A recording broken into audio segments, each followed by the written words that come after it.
Believe it or not, I've only ever been arrested once. And that number is not changing, okay? I was 14 when I spent my first and only night in jail. So it was juvie. See, at the baby age of 14, I had a 17-year-old boyfriend living with me at my mom's house. He was an absolute psychopath, but that's for another video series. He and I were arguing one day, and my mom was sick of us yelling at each other, so she called the police.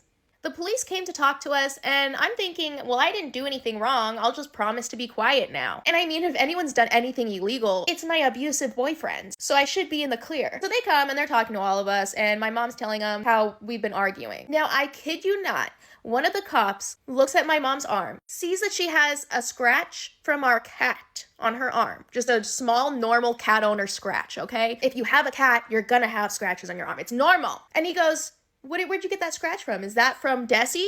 Still, I'm thinking, oh, I'm good because obviously that's not from me. But guess what my mom says? She says, yes, that's from Desi. Oh, mind you, I have never put my hands on my mom or anybody. But hey, that's not the first time my mom accused me of something like that, even though I'm not a fighter at all. I argue, I'm a arguer. I'll raise my voice up in this bitch, but I'm not gonna lay my hands on nobody. Anyway, next thing I know, I'm in handcuffs. They put me in the back of the squad car. It's uncomfortable, by the way. The whole back seat is hard plastic, which makes sense because people are probably like pissing and shitting in there, you know? And then they have like a small little cubby right behind you where you're supposed to be able to fit your hands because obviously your hands are cuffed behind your back. So there's like a little cutout, you know? But the weird thing is it was way too small for my wrists to fit, which is weird because I was 13 and even now I have like small hands and wrists. Then they took me into the jail and made me sit in some more hard plastic chairs while they processed me, right? And while I'm sitting there, I'm just listening to the office ladies talk to each other. And one of them is telling the other about one of the inmates by name, like they know him. And of course, he's a teenager. And she's saying how they brought him in for jaywalking. And she's saying how they should have just let him go because they're always arresting this one kid. And it's always for stupid things like that. Because now he's been in and out so much, the cops know him and they just keep picking on him. And yes, before you even ask, he was black, most likely.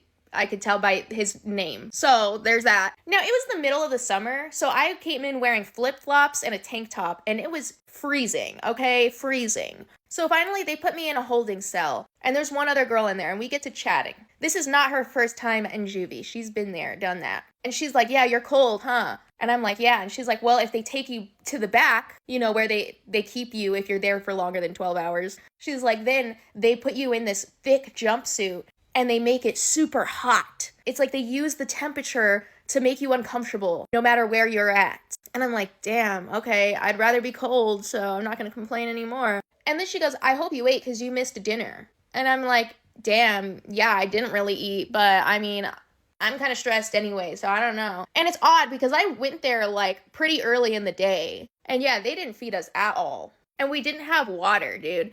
Like, where I live, you cannot drink tap water. That's no. There's so much metal in the water. Like, you can taste it. Like, the water tastes like blood because there's so much damn metal in it. Like, no. So we straight up didn't have any water. And she's like, yeah, at mealtime, they gave me a carton of milk, and I'm lactose intolerant. So I asked for water, and they said no. So she just didn't get to drink anything. She said during lunchtime, they'll give you a frozen Uncrustable, like still frozen. She said one time there was a girl who was allergic to peanuts, so she couldn't have an Uncrustable.